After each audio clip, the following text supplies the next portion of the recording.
Excuse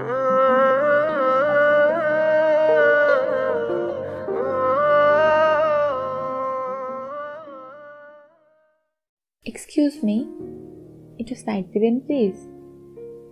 এভাবে দেখা হয়েছিল আমার সীমান্তর সাথে। সেদিন আকাশে শরতের সাদা মেঘ ছিল। কাশফুলও থাকলে বেশ ভালো হতো, কিন্তু ঢাকার এই কংক্রিটের রাস্তার মাঝে সেটি বড্ড বেমানান।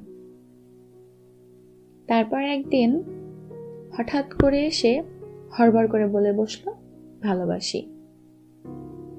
এভাবে কেউ ভালোবাসি বলে? খুব রাগ লেগেছিল সেদিন। এজন্য ঘুরিয়েও ছিলাম অনেকদিন, ভালো করেছিলাম।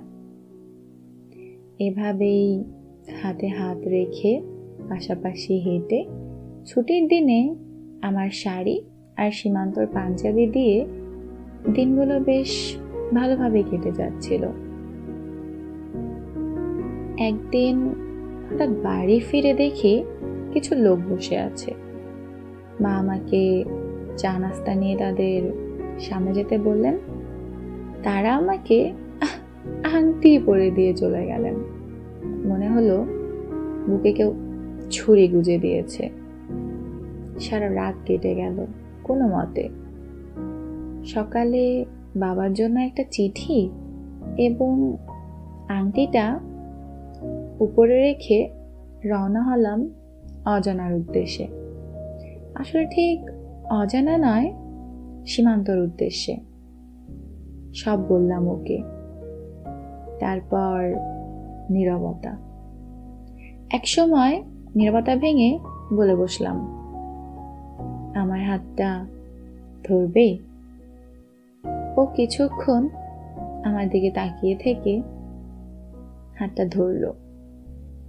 সেই যে গেলাম, আর ফেরা হলো না।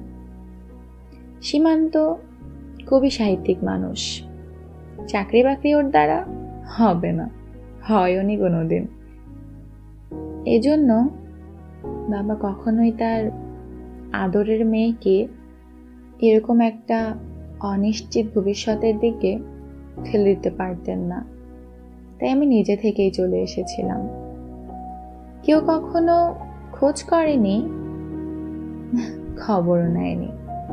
আমি যে কখনো চেষ্টা করিনি তা নয়, আসলে কোনো লাভ হয়নি। সবকিছু হারিয়েও কেন যেন মনে হয় সব পেয়ে গিয়েছি সীমান্তর মাঝে।